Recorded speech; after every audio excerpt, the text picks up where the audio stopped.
ایک بھائی نے کہا کہ میں موبائل کمپنی میں کام کرتا ہوں، بعض وقت کسٹمرز آتے ہیں پرچیزنگ کے لیے تو موبائل کی LCD کے اندر ڈاٹ وغیرہ آ جاتا ہے یا اس کی جو باڈی ہوتی ہے اس پہ اسکریچ لگا ہوتا ہے، تو کسٹمر کہتا ہے کہ اس کی LCD چینج کریں اور اس کی باڈی چینج کریں، ہم چینج کر کے دے دیتے ہیں۔ ابھی جو باقی بچ جاتی ہے LCD وغیرہ یا باڈی اسکریچ والی، تو یہ ہماری کمپنی پھینک دیتی ہے،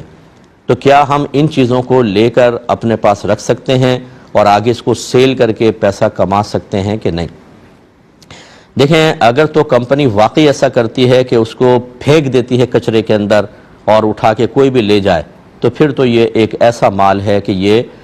جو اس پہ قبضہ کر لے گا وہی اس کا مالک ہو جائے گا، اس صورت میں آپ بالکل کر سکتے ہیں۔ اور اگر پھینکنے کا مطلب یہ ہے کہ فی الحال اس کو کچرے میں ڈال دیا جاتا ہے لیکن بعد میں اس کو باقاعدہ اس کا جب مجموعہ جمع ہو جاتا ہے تو کمپنی کسی کو چاہے کم قیمت میں بیچتی ہے تو پھر یہ کمپنی کا مال ہے۔ ایسی صورت میں بغیر اجازت اگر آپ استعمال کریں گے تو یہ چوری میں بھی آئے گا، گناہ میں آئے گا، غصب میں آئے گا اور یہ ناجائز ہوگا۔ اس لیے پہلے یہ کلیئر کر لیں، اگر کمپنی واقعی اس کو پھینک دیتی ہے اور اسے کوئی پرواہ نہیں ہوتی کون لے جائے، کون چھوڑے لے جائے، ضائع کر دے، تو پھر بالکل آپ اس کو استعمال کر سکتے ہیں۔